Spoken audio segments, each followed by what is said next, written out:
Alrighty, looks like everybody's here, so I think we can get started. Welcome to the Oregon Employment Department's Rulemaking Advisory Committee meeting for three rules related to unemployment insurance. Today is Thursday, October 2nd, and it's about 3 minutes after 2 o'clock p.m. This meeting is now in session and is being recorded to create an official record. My name is Lindsay Leahy, and I'm the Unemployment Insurance Division Director here at the Employment Department. If you would like to view the simultaneous interpretation of today's session, first click the interpretation box from the menu at the bottom of your Zoom window. Or you may have to click the More button in order to see it. Then choose your preferred language. The presenter's voice will be lowered while the interpreter speaks over it, but you can choose to mute the presenter if you prefer. This meeting is also being interpreted in American Sign Language, and those interpreters will be highlighted on your screen. We will put these instructions in the chat as well. Everyone's microphones are currently deactivated except for RAC members and OED team members.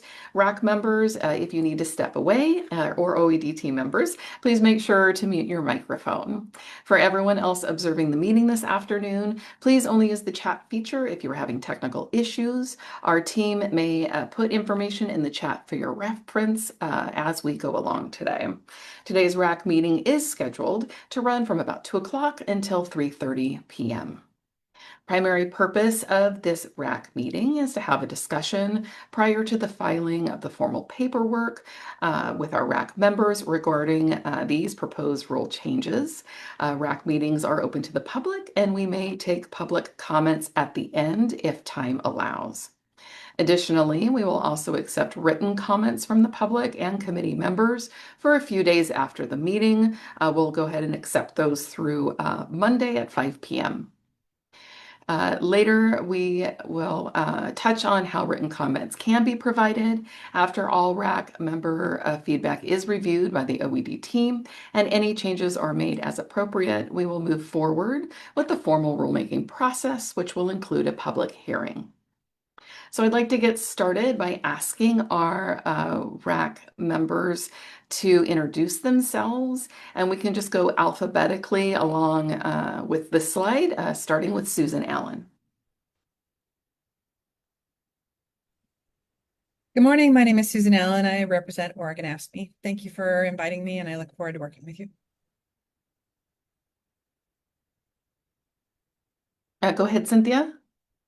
Hello, everybody. My name is Cynthia Blanco Munoz, and I am here with Oregon Education Association, and we are proud to be at this Rules Advisory Committee. Robert.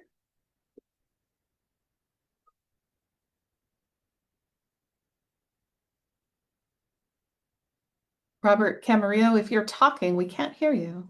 Yeah, I was waiting for that microphone to pop up. Hello, everyone. Robert Camarillo. I'm the Executive Secretary for the Oregon State Building and Construction Trades Council, umbrella organization representing tens of thousands of skilled trades workers across the state. Glad to be here. And it doesn't look like Amanda Dalton was able to make it today, but I'll just give a moment just in case I'm missing her on No, she couldn't make it today. Okay, thank you, Paloma. Jenny? Jenny Dressler. I'm a lobbyist at Public Affairs Council and represent numerous small and large employers. Stacy?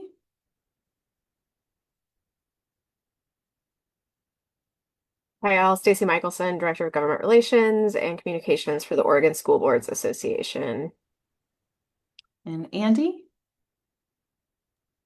Afternoon, everyone. Andy Smith. I'm a contract lobbyist representing Kaiser Permanente. Sitting in today on behalf of hospitals and for Allison Asenau, who could not be here today. And Paloma? Paloma Sparks with Oregon Business and Industry. We are essentially the State Chamber of Commerce. Katie? Katie Tyson, she, her, with the Oregon AFL-CIO, the State Labor Federation. And then Robert Westerman. Good afternoon, Robert Westerman, Business Manager for International Brotherhood of Electrical Workers, Local Union 932, with jurisdiction along the Oregon coast. Good to see everybody. Excellent. Thank you so much, everyone, for being here today. RAC members, I just appreciate you taking the time to be with us, for volunteering to share your thoughts and feedback, so that this is an open process, and just appreciate all of your perspectives. So I know you all are very, very busy, and so again, just wanted to say thank you. Uh, we also have some OED folks here today on hand just to help with running the meeting and also answer questions if needed. So these include, I'll just go through them real quick. So myself, UI Division Deputy Director for Benefits, Sarah Cromwell, UI Division Deputy Director for Operation and Policy, Lisa Schriever, Justin Freeman, who is our UI Legislative Coordinator, and then moderator Seth Gordon, who's our OED Communications Officer, and then Zoom meeting moderators Stephanie Basin, who's Executive Assistant to the UI Director, and Perla Brambila Archiga, who is our OED Administrative Rules Coordinator. Alrighty. And so some important dates before we get into the agenda.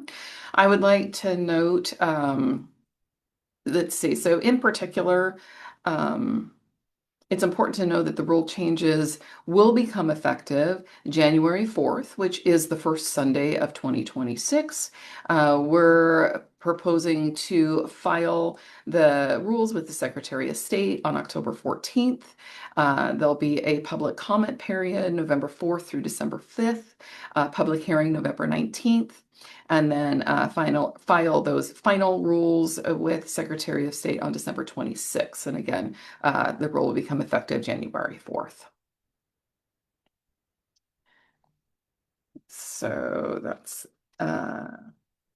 so I do want to provide just a little bit of clarification about the proposed changes to our eligibility rule, which is 471-030-0036. We've been working towards modernizing our program for years. This work includes the project to replace our legacy technology with our new system, Francis, and it also included looking at business processes and also administrative rules and making some updates to improve customer service and update the program overall. So the proposed changes to that eligibility rule were actually planned prior to the passage of Senate Bill 916 in the 2025 legislative session. But because we were already making those changes, we felt it would be worthwhile to provide clarity in rule about our implementation of Senate Bill 916, even though we're not required to do so. We will start off today's review with rules on informed consent and benefit payments, which are relatively minor, and then we'll go into the proposed changes to weekly eligibility. For each rule, we will display a red line version for viewers to follow along. And for the longer rule, the eligibility rule, we'll pause periodically for committee members to chime in with comments that they might have as we go along. And at the end, we should have time for a roundtable, and if time allows, then we will take questions and comments from the public that are watching through Zoom. So we'll start out with the draft for changes for OAR 471-010-0105. Perla, are you able to get those up on the screen for everyone to see?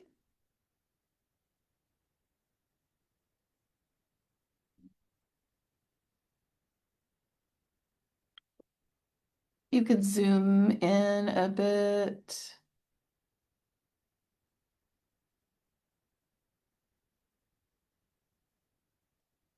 Do you have, okay, let's see. Oh, okay. Great, okay.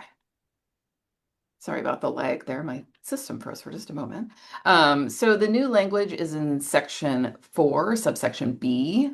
And we are updating this rule to clarify that if an attorney has not been retained for the purposes of ORS Chapter 657, meaning the unemployment insurance chapter, a release of information request is required and must meet all requirements of informed consent.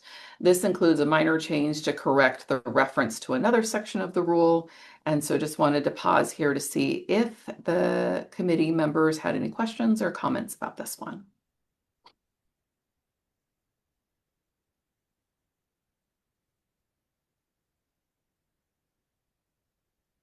Okay, I'm not seeing any hands raised or hearing any chatter, so we'll go ahead and move to the next one.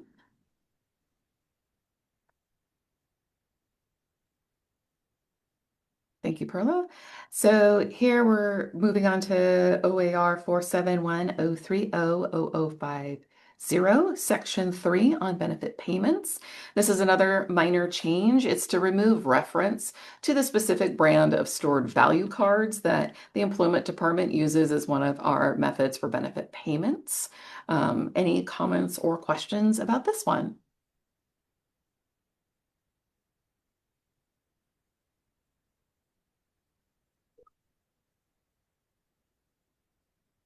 Okay, moving on.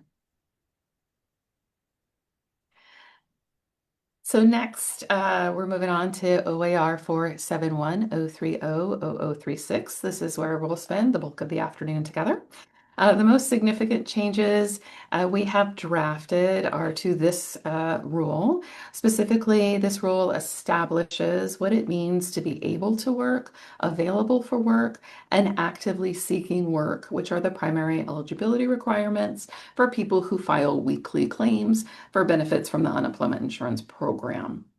So we've received feedback over the years that this rule is overly long and confusing. Also, it can be difficult to follow. So the overarching goal of a lot of these changes is to combine each pillar of UI eligibility, being able to work, available for work, and actively seeking work into a single section and simplifying the wording. We also took the opportunity to propose some modifications to simplify administration, reduce confusion for claimants and employers, and more accurately reflect modern labor market conditions, and then also added language to reflect the implementation of Senate Bill 916, which is UI for striking workers. All right, so section 1. This section covers eligibility requirements for being available for work. So the proposed amendment isn't a substantive change here. The department already has this authority, but the proposed amendment is just to clean up the language so it's less confusing for claimants and employers, and hopefully it's easier for people to apply it. An example of how this is used is the claimant's customary occupation is office work, but they also worked as a barista. If that claimant cannot find office work, the employment department might advise them that they might need to include barista work in their work search, or they might need to switch their work search to looking for barista work. So again, not a substantive change, but trying to clean up the language. Anyone have any comments or questions about section 1? Yeah, Jenny has her hand up. Sorry, I need to do the virtual hand up. I guess my question for this changes, it was a little more, the language was a little more ambiguous in the previous draft around kind of less favorable work. Um, with this change, will the department only be looking at their work history? Or will they say, or will the department say, well, you clearly have experience or you have an ability to do X, Y, and Z, so we would expect that you would expand that search, or is it just based on their education and or background experience? Thanks for the question, Jenny. So this isn't a change to policy. We do look at all of those sorts of things. So we look at skills and experience. We also look at the geographic locality where, they're looking for work or where they might be offered work, how they're applying for work, and kind of add all of that. Also their length of unemployment. So at the beginning of their claim, they might have, a more restrictive work search, which is totally okay. The longer they're on unemployment, we might have them be expanding that and say, hey, I see that, in college 4 years ago, you did this sort of, job share, or you took training and to do this, even though you've never had a job doing that. Maybe you should include some of those things within your work search, or we can be as vague as you might want to think about, or we might say like you need to include that. And then we check back to make sure that they're following that instruction. Thanks. Robert. So how would this apply to some of the closed hiring halls where maybe they do have previous experience elsewhere and now they are, let's say, a new apprentice in their first couple years? Are they going to be asked to also look for additional type of work? If you're in a closed union, you are responsible for making sure that you're in good standing with that union and that you're going to the jobs that you're dispatched to. So if you're in an open union, this applies to you more. So if you're, say, a teacher or things like that, maybe you might be, but with a closed union, they have different actively seeking work requirements, and that's to remain in good standing in contact with the union and be available to be dispatched. So that doesn't change that piece of it. Okay. So they won't be required to go look for work in another field. No, no, Okay. Okay. not generally. Paloma. Okay. Thank you. Yes. Yeah, so the previous rule talked about the labor market where the claimant is getting benefits as where they're supposed to be looking. How does this rule change? What is the meaning of not having references to the labor market? Hang on just one moment. Sorry. Oh, the labor market information, it's still there. It's just not in this section. Sorry, I was trying to break it up so that we kind of went section by section. So the labor market information, we're still making them. We still have that. It's just in a different part. But it's different than the current rule, the way it's drafted. Hang on.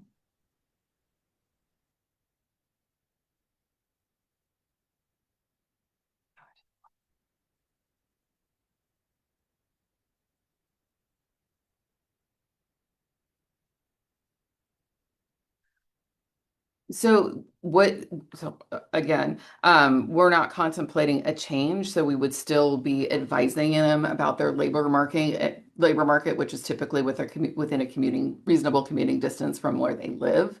Um, we're not anticipating changing that. This part of the rule is talking about that we can advise them and change those advisements about what they're seeking. So we weren't planning on making any changes to that current process. It was just more to clean up the language.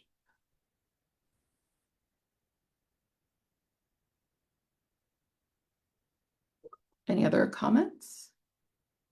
And did that get to your concern, or do you still have a concern there, Paloma, about it, that specific language being removed? I still have concerns, but I'm moving on. All right. All right, so in section 2, not seeing any other hands up. Okay. So this one's the section about being available for work. So this proposed amendment, again, is not a substantive change, but rather to reinforce that a claimant cannot miss an opportunity for work. The amendment will also make sure the rule is easier to read. It would essentially flip how eligibility is described from occasional and temporary disability for less than half the week to unless they are injured, sick, or disabled for more than half the week. So the second part that Lindsay? contains the federal requirement. Lindsay? Yes? I'm so sorry. This part of the rule pertains to being able to work, not available. Oh, did I say? I'm so sorry. That's okay. I just wanted to misstated make that. sure No. that everyone understood the right area. Thank you, Apologies for Lisa. I interrupting. appreciate you. Yes. So this is about being able to work. And then the last part is the second part containing the federal requirement for 29 CFR 1630.2H. That's always been part of the rule. It's not changing. We just moved it to a standalone section in sub 4 below. Paloma. Yeah, I mean, I think it's because you're doing a pretty substantive rule change in terms of how people will be reading it. Mhm. Um, it really needs to acknowledge that when you say able to work Yes. and you're referring to disabilities, it also needs to say something along the lines of um, with a reasonable accommodation. So that you are, because you can have a disability and be perfectly able to work um, with or without a reasonable accommodation. And the mere fact that you have a disability or illness does not mean that you are incapable of working. Okay. And I also think it creates unnecessary confusion with how that works. So. Thank you, Paloma. Other comments or questions on this section?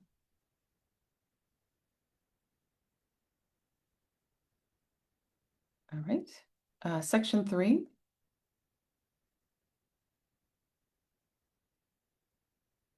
So this section deals with specific circumstances when a claimant shall be considered available for work. Inclusion of the wording during the days and hours of the week they are normally available does not mean that claimants can set their own schedules or determine if a job fits their own schedule. OED currently defines the days and hours of the week the claimant is normally available based on a few factors, such as the type of work they are seeking and the geographic location they are looking for work, and that process would stay the same. Proposed changes to this section are also meant to simplify the rule by removing specific situations that now fall into the main category of availability. These specific subsections tend to create many false issues that because of the way the rule is currently worded, we adjudicate the issue, we do an investigation, because sometimes customers self-report that they have an issue, but after we actually look into it, they don't have an issue that would affect their eligibility. In these cases, what happens is the benefits ultimately end up getting paid, but the payment is delayed while we do our investigation. So I'll note that we are proposing to remove a lot of language from this rule. So, as I said, we're going to pause throughout um, just to kind of see if anyone has any comments as we go along. So any comments about this particular area? It's, Robert. Thank you, Lindsay. My question is how this applies to my members that belong to my close hiring hall that travel to seek work in other locations at other close hiring halls. I know that it's been an issue for my members being denied because they're away from their home for more than 3 days, but they're actively seeking work while they're at those locations. So does this I guess, does this now allow them to seek work in other areas through close hiring halls without being ineligible for UI benefits? So when we're looking at labor market issues, we're looking, are they, capable of accepting that type of work, reporting for that type of work?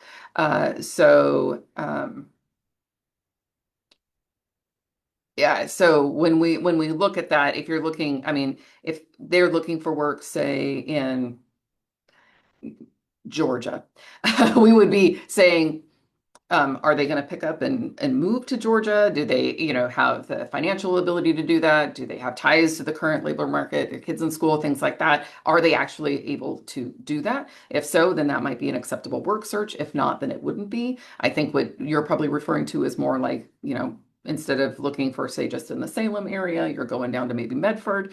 And so that same sort of research would apply where we would ask if they're like, I'm looking at another labor market, or we get a ping about them being outside their labor market, we see like, are they capable of accepting work there? What's the type of work they're looking for? And kind of do that investigation. So there might still be denials if we don't think that they can accept that type of work, but there might also allow benefits. What we're hoping with is this will reduce those sort of just like the plethora of false issues that we get around this issue. Robert Camarillo. Oh, is Bob did are Oh, you done? Bob. I call him Bob. Robert, I'm sorry. That's just we have a relationship, so I can call him Bob. I can get away with it. Sure, But sure. uh, so yeah, I just want to kind of add to Westerman's take. That is an issue for many of the local unions that are under our umbrella, where that's how we're able to expand when there is a demand for skilled workers in different parts of the state, whether it's Eastern Oregon, Southern Oregon, or the coast. And so it's not uncommon for our members to leave their home local jurisdiction and travel to the neighboring county, Mhm. and it could be a different local union that has jurisdiction in that county, and that does oftentimes create some unnecessary delays because these workers are still eligible. They have to remain on their out of work list in their home local. They can't take their name off their out of work list if they're working outside of their jurisdiction. And so I guess to ask Bob's question again, does that fix that problem, or does that problem continue? Does that will that remain the same issue? Yeah, so that part is in statute, so that sort of issue would still um, remain. But again, it's one of those things where we investigate to see um, their ability to accept that work, to report to that work. And so if they're they're on a list that's 12 hours away from where they're physically located, it's not reasonable that they'd be able to report for available work, but it might be that they're working in Medford, then they continue to look for a job because they're, living down there, and then they end up moving back up to, we say, the Eugene area, and then they're on that list. But I would be interested to hear more about that sort of the issue, just to see uh, if what we're seeing are denials that are appropriate per the statute, or if we're seeing more that shouldn't be. So would love to talk to both of you and to get more information about that. Okay, we're happy to do that at a later time. Yeah. Okay, Thank you. happy to do that. Thank you. All right, fantastic. Paloma, I think, was next. Yeah, and I don't have any concerns with people. I think we should address the fact that there are people who need to travel to seek other work opportunities. What is concerning to me is that way that 3B is written. Um, it seems to me that you could have a situation where somebody is gone from their labor market for an extended period of time, as long as they, in theory, um, could work in the area they're visiting. So, I mean, I don't see how that is addressed here. And so, thank you. We'll definitely note that feedback within our guidance, just to respond to that. We do an investigation, so it's not necessarily like, well, theoretically, I could be in Hawaii and could accept a job. We would be looking at, you know, what type of work are they seeking? Are they capable of relocating to that? Or if it's just a longer commuting distance, it might be, are they able to, you can't drive 12 hours and then work 8 hours in a day, but you might be able to drive 2 hours, which is longer than we might require you to look at. So definitely note the concern that you have around this, but just wanted to share that we do, and we talk to the claimant, we gather lots of information to see whether or not it is, to your point, sort of like a theoretical thing, or are they actually able to and capable of accepting that work in that other locality. So then two quick follow-ups. Sure. Because in theory, the way I read this is if I was in Hawaii for 4 weeks, as long as I theoretically could work, which means there's no reason why I couldn't. The way this rule is written, I see that as allowed. Then my follow-up question, and more relevant, is more to the point, is my understanding was investigations were pretty rare and were prompted by complaints, not independently initiated by the department. Would love to hear more if that is not the case. I think so. Generally, a lot of these cleanup items were things that we've heard over time from people that like this rule is impossible to read or we can't follow it. You've got duplications in here. Why does it say that? And so, as we were modernizing, we were like, we should take this opportunity to clean up this rule because we're hearing all the time that shouldn't say we're hearing all the time, but we've heard periodically that there are opportunities to clarify some of the language, better match how we're administering it, and just make it easier to follow. Which, of course, there's so much cleanup; it's hard to follow all of the red line changes. But that was the intent behind this. I don't have like a file of specific complaints, but I think you've brought this up and others before. Like that's something we'll definitely be. Looking at doing going forward so that when we do make these sorts of changes, we do have those references to go back to. But that's um, for like some of these cleanup items, that's more where that came from. Obviously, Senate Bill 916 is driven by the legislation, and then there's a couple other pieces in here that are about like uh,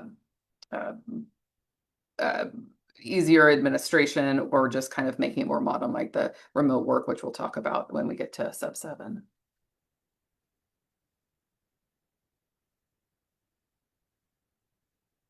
And also back to the Hawaii comment. So if you were there for 4 weeks and you're capable of working, we'd be looking at the work that you're seeking, and you'd have to be capable of accepting temporary work and part-time opportunities, but also permanent work. So we would be asking questions like, can you permanently relocate to Hawaii? So that's not just can you work while you happen to be in Hawaii. We also ask the nature of your trip and travel and talk about kind of see like, well, I'm here for a family vacation, but also I could look for a job here. Well, that sounds like you're on a family vacation. So that would be denied for that week. But once you return to your labor market, but do look at, can people just pick up and move to the place that they are looking for work in? Okay. Andy. Thank you. And thanks for that explanation. Paloma's follow-up questions got to my concern a little bit. I mean, when I read this rule exactly the way Paloma described it, so I think that I share her concern. And I was just curious, how does the department ground truth the conversation with the applicant to verify that what they say is in fact true? Like, with what degree of certainty besides the word of the claimant does the department base their decisions on? I guess is my question. Thank you. Sure. Yeah, and it really going to depend on what we're hearing. For this specifically, we would have a conversation with them. If somebody's like, oh, absolutely, I would sell I'd sell my home, take my kids out of school, and a reasonable person's probably not going to do that that say they're looking for, work that is minimum wage. That's not something that somebody would financially be able to do. So we wouldn't just say, sounds good. You're weighing what type of work are they looking for? Do they move a lot? Like, what are their tendrils within their current labor market? We might also talk to employers if they're looking for work and we see those jobs. We might reach out to the employers and say, this person's applied, tell us about that job. So some of it is, listening to the word of the claimant, of course, but then it's just doing that sort of, um, does that sound reasonable? Is it something that a reasonable person could be expected to do is sort of, so there's not like a bright line, if it's this, then yes, and if it's that, then no. It's sort of more having that conversation and asking the right questions and determining if that is reasonable. And to like Paloma's example of, well, I'm in Hawaii for 4 weeks, I could definitely work. Well, tell me more about this work search. And can you permanently move? What type of jobs are you looking for? Going through that entire question and answer. Fact finding. It's the word I was looking for. Apologies. I think Paloma and then Robert Westerman. I'm fine if you want to go to Robert first, since I Okay. Go ahead, Robert. I just wanted to address the one issue about if somebody's in another location looking for work. In construction, it's typical for our members to travel without relocating. They'll be staying for construction projects. They're typically limited periods of time, but they maintain their residence in the home local while they're Yeah. traveling. So keep that in mind for construction when that Oh, comes. and yeah, absolutely. Thank you for that comment. Uh, and then Paloma? Yeah, so this is sort of just a follow-up on what I was trying to get to, is that so how often and what are the circumstances in which those follow-up conversations with a claimant are having where you're asking or where an OED employee is asking, um, okay, why are you in Hawaii? What are you doing? Or, what are your work search activities? Because my understanding was that that wasn't very common. So that is what I'm trying to understand. Yeah, each week that a claimant claims, we ask them if they were out of their labor market for more than 3 days. So a lot of those are self-reported. We also get tips and leads all the time, depending on when they're doing that. We bring them in to look at their what they're doing to look for work and to see what their skills and ability, are to get them back into the labor market. That's part of the reemployment services eligibility assessment that happens at 2 weeks, and then sometimes there's another one at like 6 to 8 weeks. So those are usually when we're going to have those conversations. And also we get tips and leads from employers or spouses or neighbors or all sorts of folks like that, or they tell us themselves that they were in Hawaii and looking for work. Not to pick on Hawaii, we keep bringing that up. All right, any other questions on this section, comments?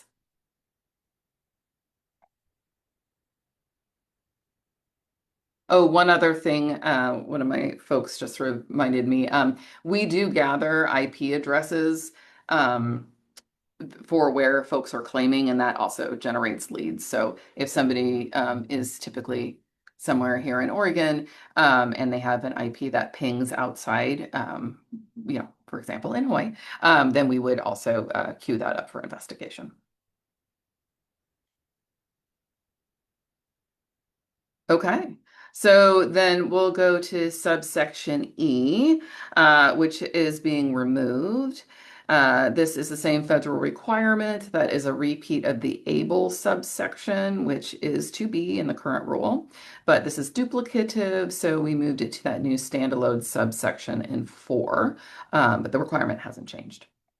I have a similar note about subsection F. So we did not completely remove subsection F for missed an opportunity to work. It is now in the first eligibility factor A and states clearly that the claimants are not eligible if they miss an opportunity for suitable work.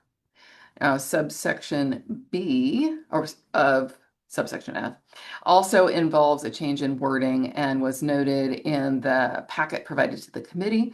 The proposed language is to change from the wording of any days or hours customary for the type of work the individual is seeking. Any comments on this section?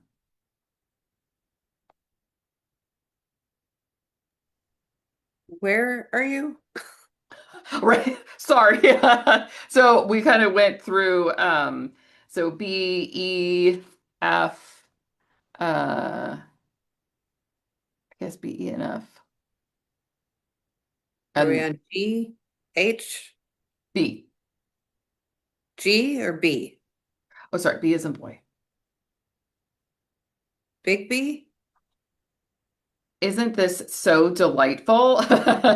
Yes. Are we Yes, talking about the absolutely. language related to incarceration? We're talking about the able subsection. Yeah, but the Right. big B under little f is that was removed is during the week the individual is incarcerated during any days or hours. We're Yeah, not just there for yet. future meetings, I do think paginating these would be really helpful. I'm There we sorry. can say Oh, Yes. page 4. Okay. oh, Yes. Sorry, Katie, your comment was to put some page numbers on these. Yeah, just in the future, right? Then we could say we're on the top of page 4. Yes, that would be helpful. I apologize. I do want to jump in and agree. I really think that that would be helpful for all of us just to follow the ball. Okay.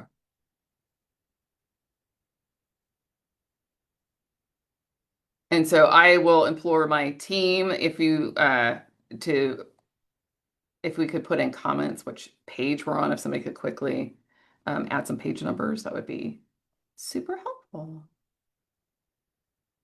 I do think where the document that was sent out to us has the notes too, so the pages will be different. Oh, that's So true. this is for future rulemakings, but I think aren't we on during the week the individual is incarcerated during any days of hours customary that and like that struck out piece. Mhm.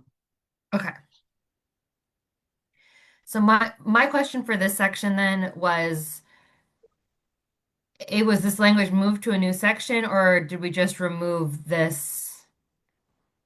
Um, did we just remove this, I guess, definition of what not available for work is? Sorry, I I need more. believe it was just moved. I don't think the Mm. incarceration requirements are removed. I think this is just an organization. I'm seeing if I can locate that. Thank you. Yes.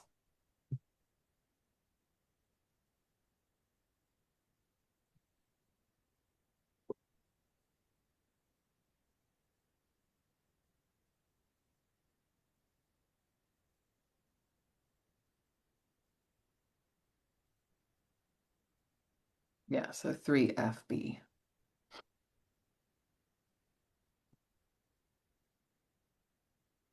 Yeah, in the, I guess the draft version, I didn't see it moved somewhere else, but that was the longer version as well, or maybe not quite so broken up as the one that we received. So, Yeah, and so to be clear, so some of those, so incarceration was removed. It's now adjudicated under general availability. So that part was not moved. The 29 CFR 6, that part that was moved into subsection 4.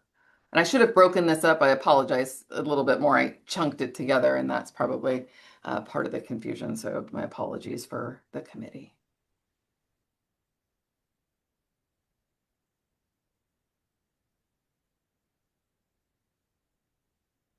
but it's under general. Yes, it's under general availability for incarceration. So we removed that incarceration language. We sort of removed the bucketed, those individual different examples of things and just said all of this is basically availability. So we don't need to have all of the individual instances where we line item that out. That's what was creating a lot of the false issues because people were saying that they fell into one of these buckets. And then when we would go talk to them about it, they actually were available.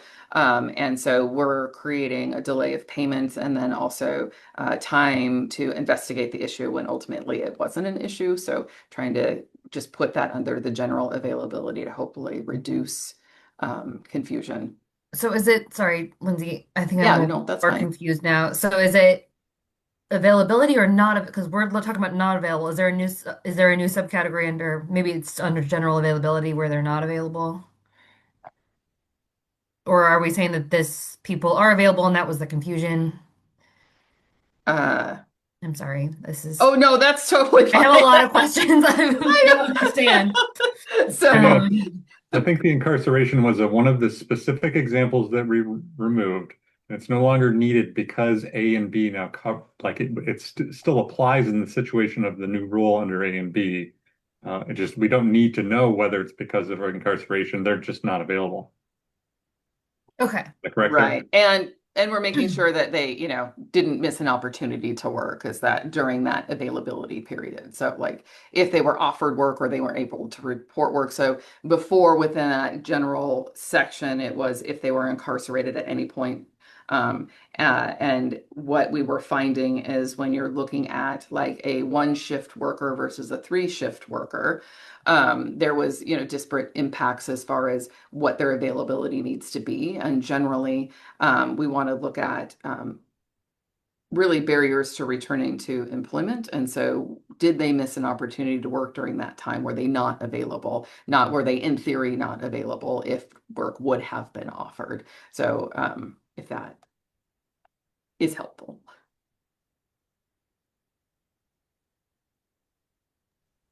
Paloma. So to clarify, current rule is any incarceration. New rule is any unavailability that is more than half the week is makes you unavailable, Or if you miss an opportunity to work. or if you miss an opportunity. Yes. So, okay.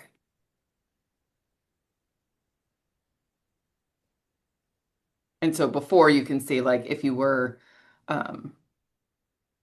say you had a broken tail light and you were arrested for parking tickets or something, went in, booked, and released. If that was during the regular hours that you could have been offered a job or that you would have been able to work, you would be denied for that week because you were not available to work during all the days and hours that you could expect to work. Here we would be looking at, did you miss an opportunity to work in those 3 hours that happened? And if not, then it's not an issue, where right now it currently is an issue. And so that was kind of the thought process there. And so some workers, when we're defining availability based on their geographic locality and also the type of work that they're looking for, they might need to be available for, say, if you're an office worker, day shift. So, 8 to 5, Monday through Friday is your normal. So if you had that situation happen to you overnight after dinner, not an issue because it's not affecting during your days and hours. If you're a 3-shift worker, so because say you work in manufacturing in the Portland metro area, they run, day swing graveyard, then really any time of day that might have happened to you, you could have an availability issue. So it's not applied. So it's applied correctly, but not the same. And sort of the impact that we're looking at is if they missed an opportunity to actually work, then that is an availability or an issue, where the other is sort of a theoretical one. So we wanted to fix that. Robert. So if someone is incarcerated for 2 days and doesn't miss an opportunity, they would still be eligible to claim a week of benefits. Yes, because it wasn't more than half a week and they didn't miss an opportunity to work during that time frame. But anything more than 2 days would disqualify them for Yeah, that so if week. it's more than half the week, then they weren't available for most of the week. So then that would be disqualifying for that week. Okay. Just wanted to make sure it was clear. Yeah, Thank you. absolutely. Thank you. Not that we plan to go get incarcerated or want anybody to be incarcerated, but it does happen occasionally. Like you said, sometimes it is just a couple nights stay, and just want to make sure that. So this actually helps that situation where before it would disqualify them right away. This actually gives them the opportunity to still be eligible for a week of benefits.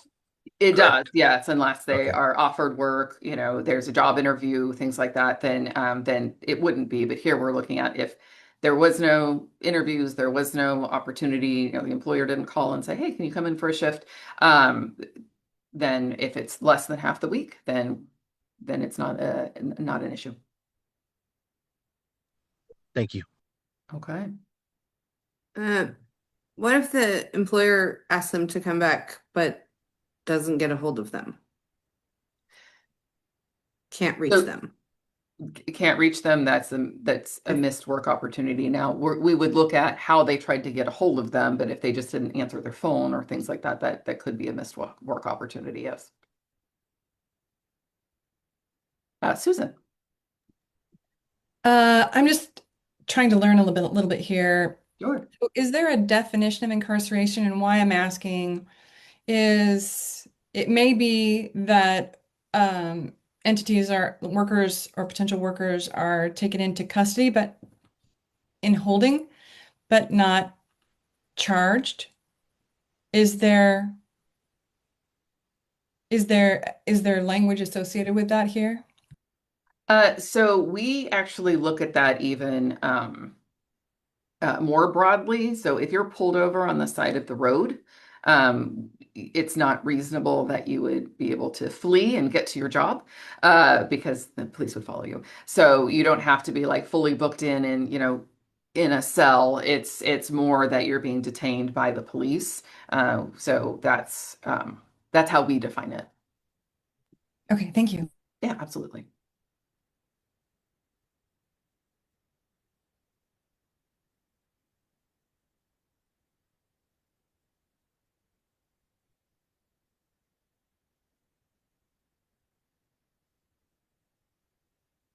Any other three?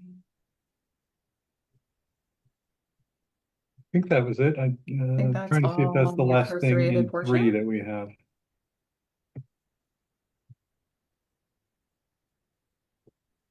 Okay, so here we are.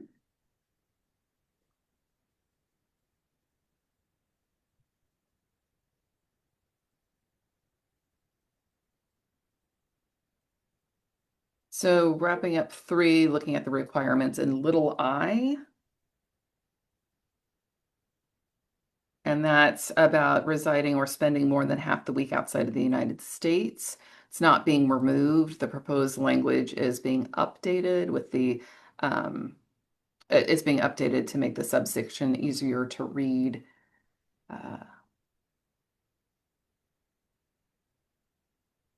Incarcerated, yeah.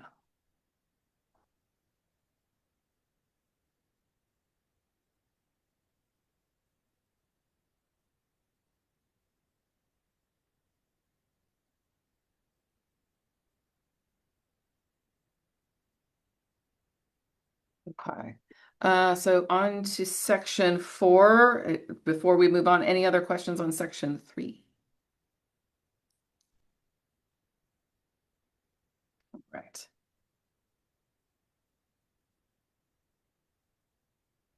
Alrighty, so section 4, those proposed rules change is to make it, again, easier to read. Like the other specific availability issues and the flexibility outlined here would be to be included as part of the overall availability portion in section 3 of the rule. This section used to be included in able and available. And it's a federal requirement. So again, this is that 29 CFR language that we noted above had been removed. This is the new section 4 where we placed that language. Any questions there?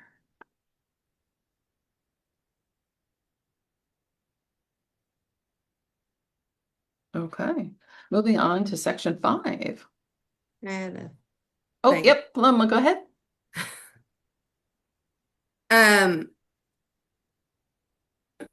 Again, I think it's important to acknowledge that merely having a disability is not, so you could have a disability that would prevent you from working, but for a reasonable accommodation.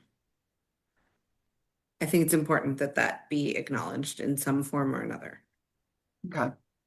And we do, again, like most things, if we're something is falling under 29 CFR, we're looking at what they can do with their disability. So if they cannot do any work at all, that would not be something where they would be eligible to receive benefits.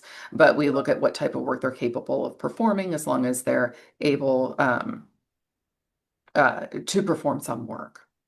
And so, I'm not arguing with you at all, Paloma. I hear your comment. I'm definitely taking that back. Just wanted to So follow for up. example, there are circumstances where somebody has a severe anxiety disorder. Mhm. They can't drive. Normally, the job would require you go to the office. An employer might be willing to offer them a reasonable accommodation so that they could work from home. Mhm. That's a long-term disability. Yep. That prevents them from being able to work generally, but a reasonable accommodation does not. Right. That totally makes sense. And thank you for providing that and reiterating that comment too. Any other things here on section 4? Not seeing any, so let's move on to section 5. So this proposed change is to focus on claimants' work-seeking activities on direct employer contacts and would not reduce the number of those direct employer contacts, which we find are the most effective job search requirements when it comes to helping claimants return to work. The proposed amendment would only remove the 3 additional work-seeking activities that are currently required. These are things like updating a resume or attending training, reviewing job posting websites, things that are basically inherent with job cert that claimants are doing. So kind of activities they would do regardless, as long, that help them in getting to those direct employer contacts. So the department has found that asking claimants to report these activities when claiming each week is a little bit burdensome. It also can add false issues for OAD to investigate without providing really any benefit of additional accountability that helps claimants return to work faster. Just a little bit of background, which I added, the committee has. So we participated in a project with the Department of Labor to look at work search in a new way. And that's kind of how we added those work seeking activities in, just to see if that would help aid folks' work search. That really wasn't the case in Oregon, definitely worth trying, but at this point, we think just leaving those 2 direct employer contacts is more clear and actually focuses people on getting back to work. Any comments about this one?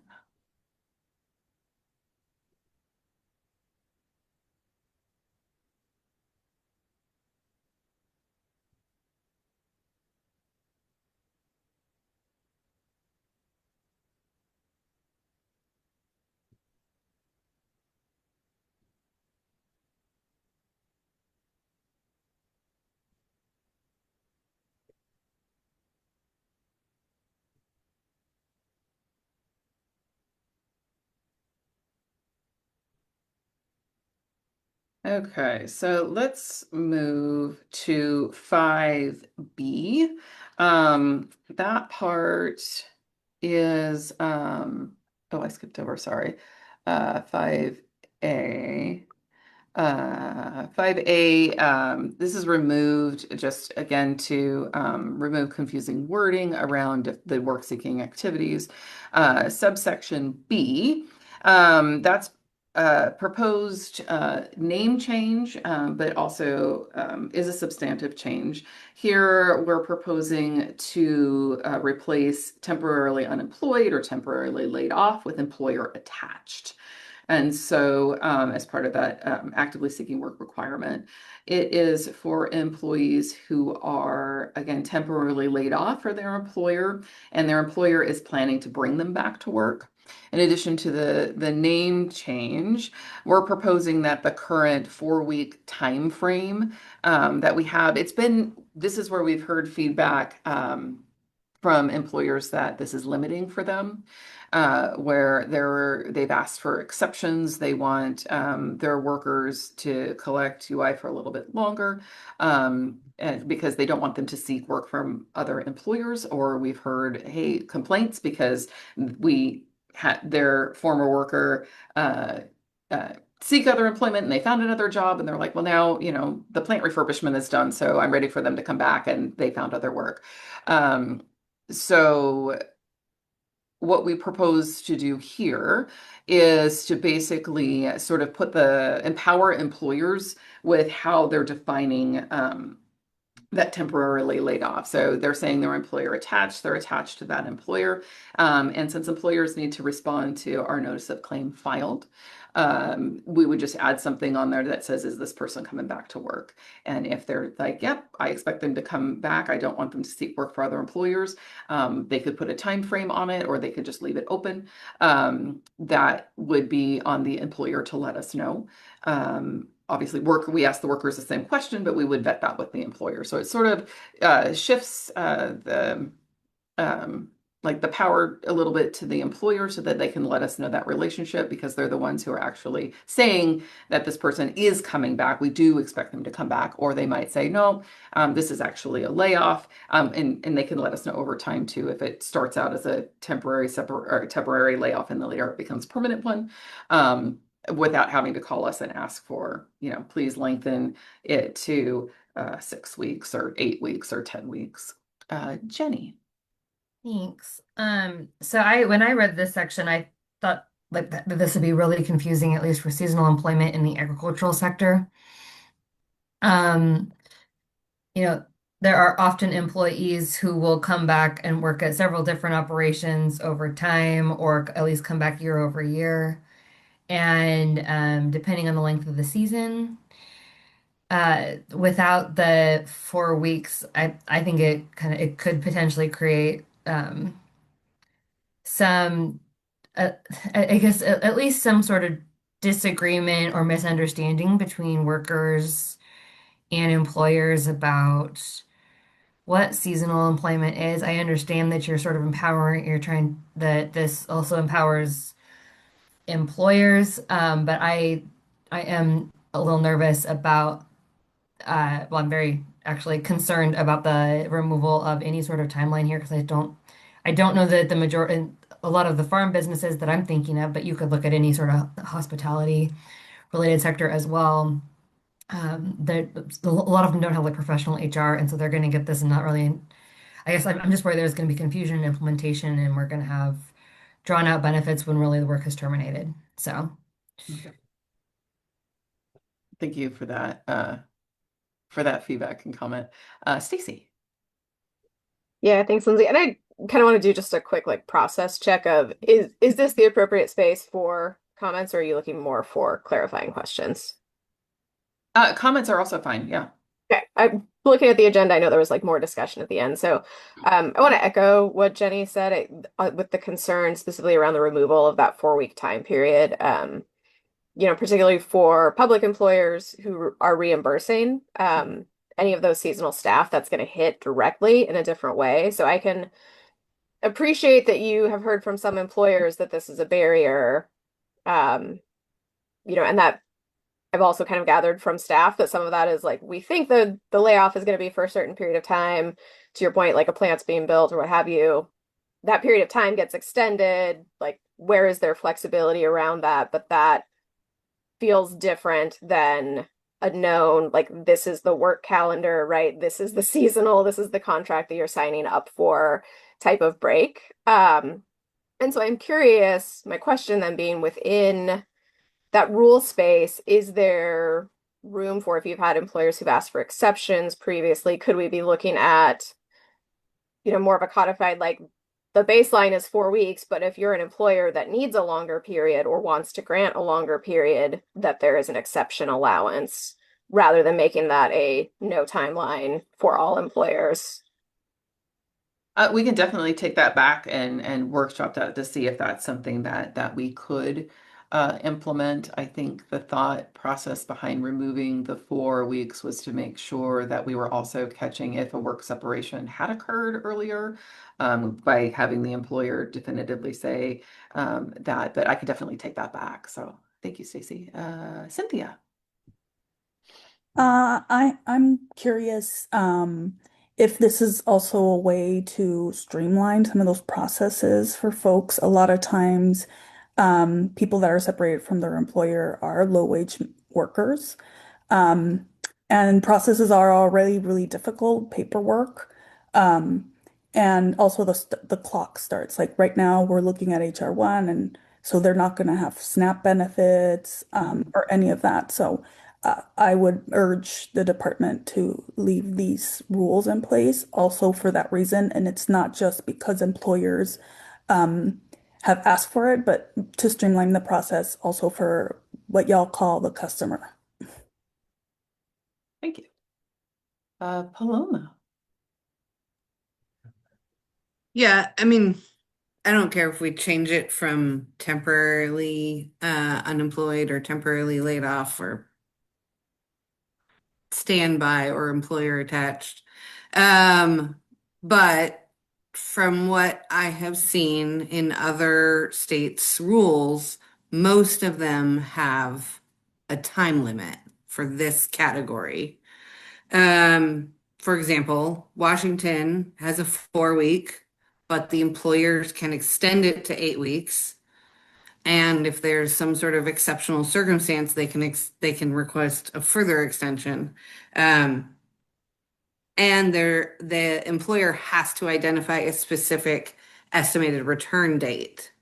Mhm. All of those feel like, they're sort of, you were talking about, well, we're empowering the employer, but there's nothing in the rule that says that. Um, it may be understood in terms of the guidance within your own office, but it's not here. And that is concerning to us. I would really urge for there to be one, a requirement that there be a specific return date, and two, that there be a time limit like they have in other states. So that is my the sort of vague, there is an expectation that they will return, feels pretty open-ended from our perspective. Thank you. Cynthia. Um, would the, remain in contact with that employer? Wouldn't that cover the timeline? Because then it empowers the employer to say yes or no. I also want to point out that doesn't say it empowers the worker. That's not language in rules. Thank you. Okay. Any other comments or feedbacks on this section? All right, so we'll move to subsection C, which is up there on the screen. This is a federal requirement regarding claimants tied to a union hiring hall. It's not a substantive change, only a proposed wording update. This is specific to the dispatching or closed unions only. Any comments or questions on this portion?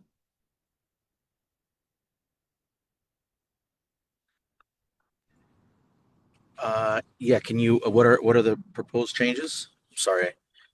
Oh, no, that's that's fine. And so we're striking D above and then sorry, could you scroll up a little bit there, Perla? Thank you.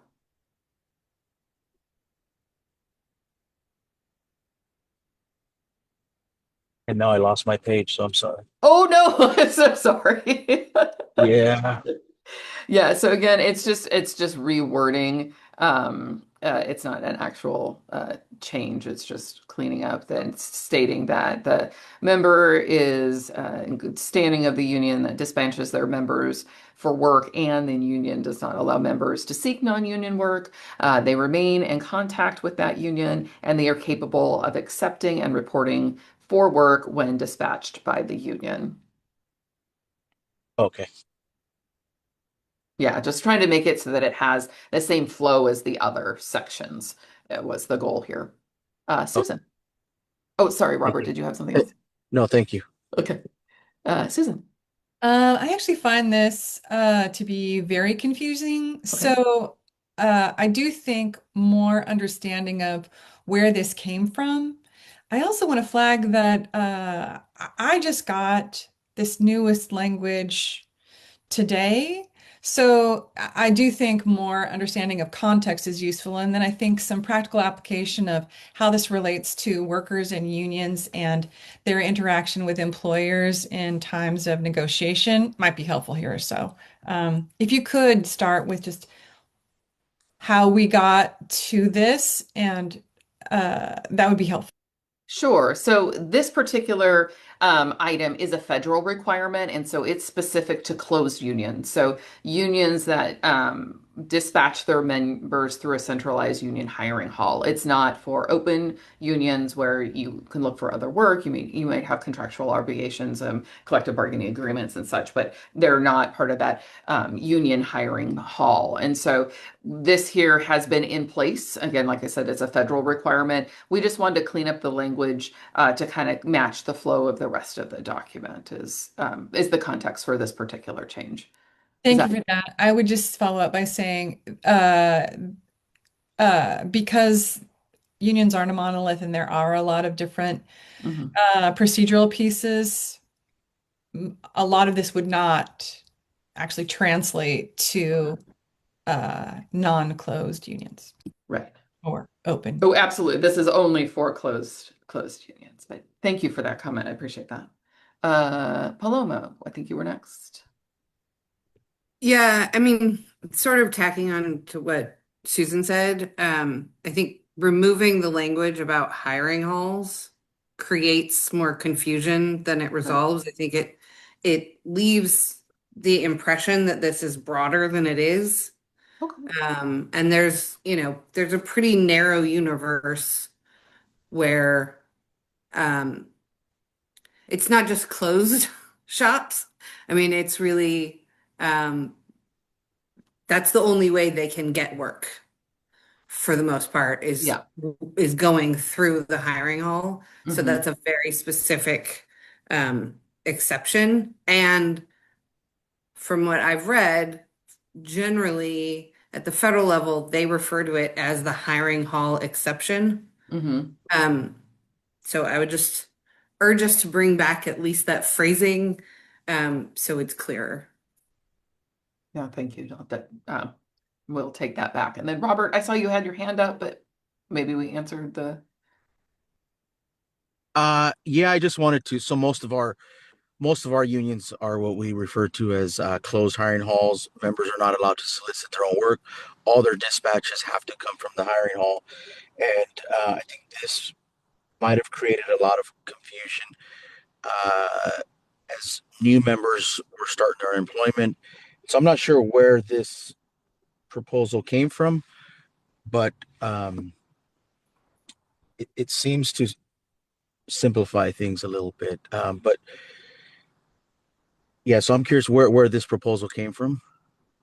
this was the employment department. So we Okay. were just trying to, because we're doing that cleanup language. So the intent was not to change any substance around this particular subsection of the rule. It was just sort of to um, take it, match the flow of the rest of the sections of the rule, and sort of like clean up the language to make it more clear. But hearing lots of discussion around maybe we missed the mark on that a little bit. So wasn't the intent was not to change things for how it's implemented or anything like that. Just trying to um, Yeah, again do and that overhaul of the rule.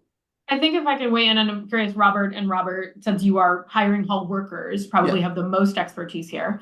But I think the structure is not the issue. To Paloma's good point, and maybe just adding in a union hiring hall that dispatches their members for work, like just like a little more signaling, I think is what I'm hearing here. But I think the structure is just is saying all the things that was in there in a clearer list. Yeah. Thank you, Katie. And that was my takeaway too, is that they're asking for that specific to be added back in. Okay. Any We'll, other? we'll Oh, get go back ahead. to you on that. We'll get back to you on that. Let me think about that and discuss it Sure. further. Absolutely. Thank you. Thank you. Yeah, thank you. Okay, so just doing a quick time check here. The meeting was scheduled to go to 3:30. We are at 3:16. There's one more part of this that is not related to Senate Bill 916, so want to get to that. But it might be possible that we need to have another one of these meetings or in order to get to that within time. So I just wanted to put that out there because we've had lots of great, robust discussion, which I'm very appreciative of everybody today. So we're going to skip section 6 and just move to section 7 just to keep with these general availability rule or able, available, and actively seeking rule eligibility changes that weren't related to Senate Bill 916. And so here in section 7, this is slightly different than those of you attended the listening sessions. We did make some modifications based on that feedback here. So the proposed change removes redundant language about those that are legally authorized to work in the United States. Only those that are legally authorized to work in the United States are eligible for UI benefits anyway. So we didn't need to state it here in rule. The proposed change around remote work in 7, it's meant to provide clarification that claimants who seek remote work opportunities could still be eligible for benefits. Could you? Oh, that's correct. That does not apply to claimants who separate from employment. It also doesn't apply to claimants who refuse an offer of work because maybe it's not a remote opportunity. Claimants who separate because of remote work or who refuse an offer of work, that's a different, we look at that in a different way than here. We're just focusing on the job search itself. And so some workers in industry where remote work is more common, it makes sense for them to look for remote work. We advise individuals about their work search again at about 2 weeks, and then again, if they're still an employee, around 6 or 8 weeks. And when contemplating this, we just wanted to add in that remote work was an acceptable work search. Again, before we had the word only in there, we removed that based on some feedback that we heard. And so when thinking about this, for example, you might have like a software developer, I think I put this in the notes, who lives in Hood River. They're laid off from a Silicon Valley employer. They would ultimately find suitable work faster, usually by doing a national remote job work search versus looking for, software development jobs just in and around Hood River. So that's what that is meant to do. It's not meant to say that you can refuse to come into work or that if you separate because your employer brings you back into the office. That's not what this is talking about. Those, how we adjudicate those issues hasn't changed. It's just allowing remote work to be added into acceptable work seeking activities. So Jenny. I guess, do we even need this? Like it would make common sense to me that like if you're seeking work remote and hybrid and like in-person jobs would all qualify as seeking work. Is this something under your like do you currently not recognize remote work as an agency? We do recognize remote work as an agency, but we've seen some variability in how that is adjudicated. And so we wanted to just provide clarity by mentioning it in rule. Okay. I But guess yeah, but as like if I was an applicant, I understand and I appreciate y'all taking out the only because I think that's quite limiting as situations are pretty rapidly changing in the public and private sector around who's working in person versus hybrid versus 100% remote. Um, I guess I don't, do we need, if we have to reference, I mean, I guess I don't understand referencing remote when you're not talking about other work schedules as well to make sure that those are clear, that like we just expect you to look for work. That's available. But I guess I say that because I think it could be confusing for some or for some prospective applicants in the job market. But I do want to say I appreciate you taking off the only because that was really problematic. So I'll just leave that there. Leave that as a flag. I'm not sure why we're only calling out remote when there's many different job structures now. thank you, Jenny. Robert. Not a comment or question on this section, but it does look like we're running out of time to discuss Senate Bill 916. Can we request another meeting so we can dive into that issue with a little bit more time than 10 minutes? That is a perfect segue if we're done talking about seven. That's where I was going to go next. So thank you, Robert. Um, Alex, I see you have your hand up. Did you? Yeah, hey, Alex Blosser, uh, Chief of Staff for State Senator Kathleen Taylor. I just wanted for Section 7, Mhm. a clarifying question. Is this going to affect individuals who are looking for work, who are looking for remote work, not in their original, like if you're a contractor and you got laid off and you're looking for remote work in healthcare, for example, is this going to prohibit those individuals from receiving unemployment assistance or prohibit them from or make them ineligible, I guess I should say. So when somebody is looking at their work search, we want to make sure that they're looking for work that an employer would hire them to do. And so if they are a contractor and they're looking to you know, seek work as a nurse, but they have no training in that particular industry, that wouldn't be an acceptable work search in person or remote. If so, it's part of that whole conversation. And so, if you're looking for a type of work simply because it provides remote work opportunities, but you don't have the skills or experience to accept that type of work, that wouldn't be an acceptable work search for you. So, but if you say live in, Salem, and you're looking for remote office jobs, and we're looking at the type of, work that you're looking, what jobs are being offered right now, and there's plenty of those type of jobs, it would be acceptable to look for that type of work. It might also be acceptable to look for remote work in Eastern Oregon or possibly for a different state as well, because that um, if an employer would, uh, if it's reasonable that an employer might hire you to do that job, then that would be part of that um, expectation, if that makes sense. Yeah. Thank you, Lindsay. I was just talking with the senator, and one of her questions was we just wanted to make sure that people could, as long as they're qualified, it's not preventing them as long as they're qualified from changing occupations. It's more of that. You said that like as long as they're qualified, like if they would reasonably be hired for this position. Yeah, like if you used to Okay. do office work in the past and then you started working in construction and then you decided, uh, I'm I don't want to do construction work anymore, but you have that experience of doing that office work, or to Jenny's point earlier, you have the skills, you've done typing and emailing, and you've done that type of work. It might be reasonable for you to look for office work and to look for remote work jobs. Now, if you're unemployed for longer, we might have you add construction work back in because your jobs search isn't, netting you an offer of employment. So, yeah. Okay. Thank you so much, Lindsay. Absolutely. And Andy, sorry about that. No worries. Thank you.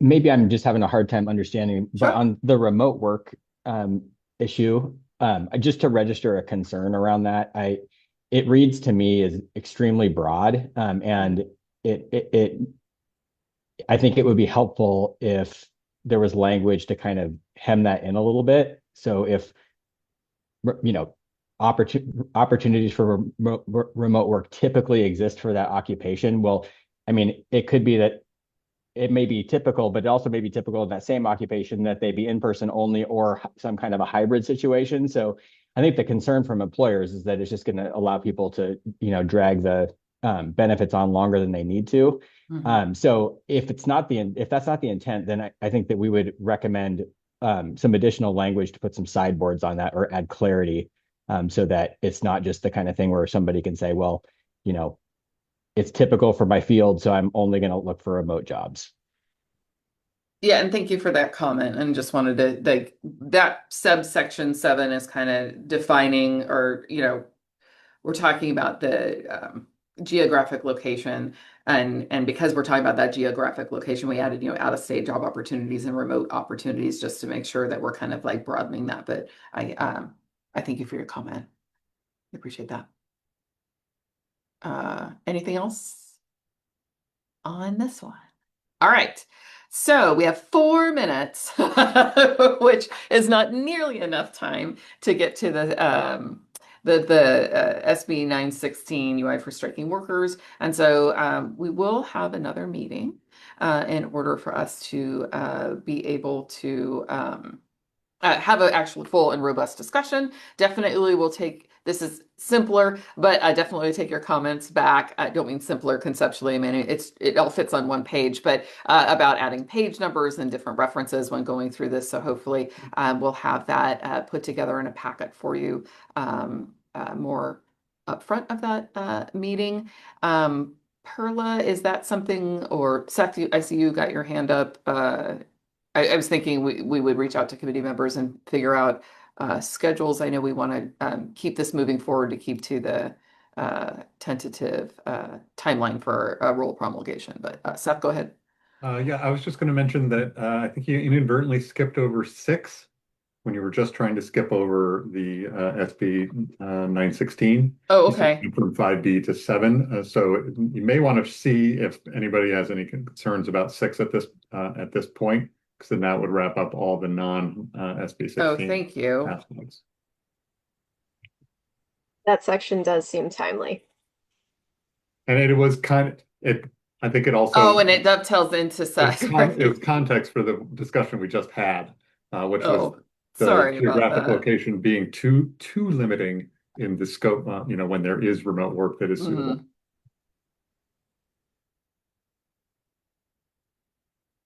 Oh, I see. So, okay. So in 6, then, yeah. So we define, the employment department defines the claimant's labor market as specific to that individual's geographic location, as I had mentioned, in the area kind of surrounding their permanent residence. It's a federal requirement that we do that. The proposed change here in 6 is to update the wording, but not a requirement change. Again, the requirement change to broaden, to add that remote work in. It's not really to broaden, it's to clarify kind of that remote work is acceptable. That's in 7. But as I mentioned, we've got that reemployment RESEA eligibility assessment at week 2, and then sometimes we bring them into 6 and 8. So anyone have any questions or comments about that? Or I know I rushed through that, so apologies. Paloma. Paloma has her hand up.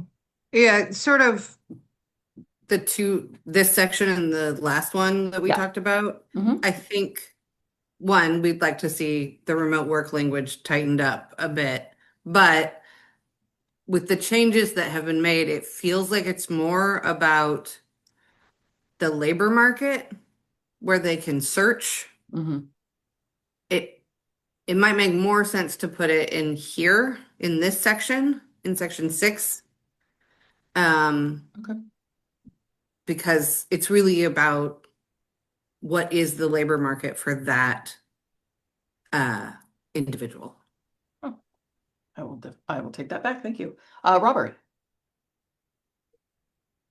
Yeah, I have a couple of concerns with item B in construction. So for my jurisdiction, locally in 932, it stretches about 300 miles along the Oregon coast. Some local unions have statewide jurisdiction. So would this supplant the requirements or geographical areas surrounding their permanent residence? No, it's or. So either the geographical area that's surrounding the permanent residence or the referral jurisdiction of the union. Thank you for that clarification. Yeah, absolutely. Alrighty, so we are at time. Perla, will you be reaching out to the committee to try to find another time so that we can get to Senate Bill 916 and any additional follow-up that we might have? Yeah, I'll go ahead and reach out and see when everyone's available to get another meeting scheduled. Okay, fantastic. And then I believe in the chat, Seth put the OED_rules at employee.oregon.gov. Unfortunately, we did not have time for public comment today. But if you have a comment or anything that you would like to share with us, please email that email box so that we can take that into consideration. And Katie, I see your hand is up. Yeah, just a process question or flag. Sure. This isn't the version that's on your administrative rules website, so that feels like a problem. Thank you.